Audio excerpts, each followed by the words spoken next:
Bilang bahagi ng patuloy na kampanya sa pagbibigay ng kaalaman at pagpapalawak ng kamalayan ng publiko at upang mas mapataas ang antas ng kabuhayan ng komunidad, nagsagawa ang Police Community Affairs and Development Group ng Information, Education and Communication Campaign at Dialogo sa 1,600 job seekers at 25 employers mula sa mga government agencies at private institutions sa isinagawang job fair na inorganisa ng Makati City Public Employment Service Office nitong Miyerkules, Hulyo 15, taong kasalukuyan.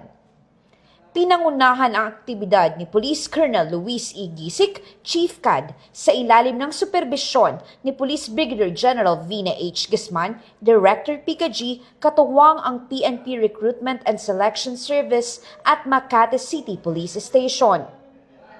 Layunin ng programa na maipabatid sa mga job seekers, partikular na sa mga fresh college graduates, ang mahahalagang impormasyon tungkol sa kaligtasan, seguridad at iba pang usaping may kaugnayan sa kapakanan ng komunidad, gayon din ang mga requirements, qualifications at recruitment process sa mga interesadong mga aplikante. Bukod dito, nagsagawa ng mascot engagement at namahagi ng information, education and communication materials na tumatalakay sa iba't ibang paksa kabilang ang mga public advisory, kampanya kontra illegal na droga, anti-terrorism, anti-vowsy, anti-illegal gambling, Safe Spaces Act o Bawal Bastos Law, cybersecurity at online safety, police service balita, PNP Museum at Sumbong Nyo Aksyon Agad stickers. Maraming salamat sa lungsod ng Makati sa pag-imbita ninyo sa UMAC ITES, sa suporta ninyong ibinibigay.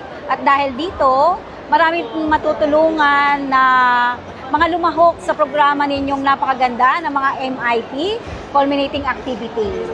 So, sa paraang ito, maraming mga kabataan ang maraming matutulungan at magiging may magandang buhay dahil sa mga technical na skills na pinoprovide ng University of Makati at ITES sa tulong ng lungsod ng Makati.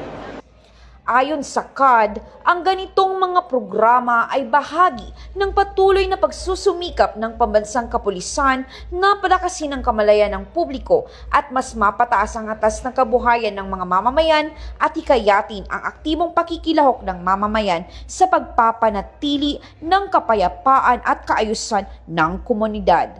Bagong PNP para sa bagong Pilipinas, serbisyong mabilis, tapat at nararamdaman. Mula dito sa Makati Coliseum, ako ang inyong PNN correspondent, Patrolwoman Jera de Luterte, alagad ng batas, tagataguyod ng Balitang Pulis.